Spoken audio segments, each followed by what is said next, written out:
آیا په رښتیا چې اوربند کېږي هم نو د څو ورځو لپاره او کله؟ د پښتو ټاپ ټي وي یوټیوب چینل ګرانو لیدونکو مینوالو سلامونه. په دې هیله چې روغ او جوړ اوسئ. د تازه خبرونو لپاره د سری پښتو ټاپ ټي وي یوټیوب چینل سبسکرایب او ورسره د ګونګړي نشان ووهئ.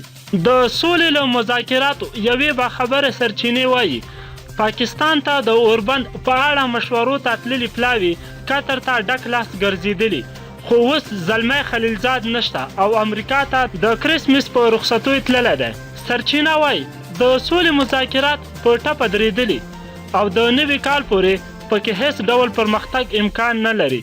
سرچینه همدا راز زیاته کړه د شهاب الدین دلاور په مشرۍ د طالبانو درې کسیز پلاوي هم د بلوچستان له کوټې ښار څخه ډک لاس ستانه شوي دي، خو د طالبانو رهبرۍ ورسره د 10 ورځو په ځای د 100 ورځو اوربند د منلو هوکړه کړې ده.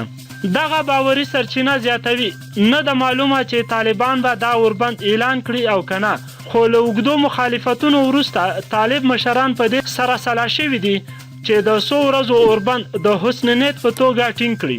بلخوا زلمی خلیلزاد او د طالبانو د قطر سیاسي دفتر سهیل شاهین لا تر اوسه په دې اړه رسمي نظر نه دی څرګند کړی، خو له 100 ورځو راهیسې د خلیلزاد ټویټونه نه ښکاري او طالب ویان ذبیح الله مجاهد هم د اوربند په اړه رسنیو ته څه نه وایي. دا په داسې حال کې ده چې زلمی خلیلزاد د دسمبر په 14مه د لنډې دمې په بهانه د سولې مذاکرات ودرول او بیا اسلام آباد او کابل ته د مشورو لپاره راغی. هغه وخت عرب نیوز اژانس خبر ورکړ چې خلیلزاد له طالبانو د 10 ورځې اوربند غوښتنه کړې ده او ورته یې ویلي چې د سولې هوکړه به په همدغو 10 ورځو اوربند کې لاسلیک شي. ستاسو په نظر چې آیا په رښتیا سره دا اوربند به وشي او که نه؟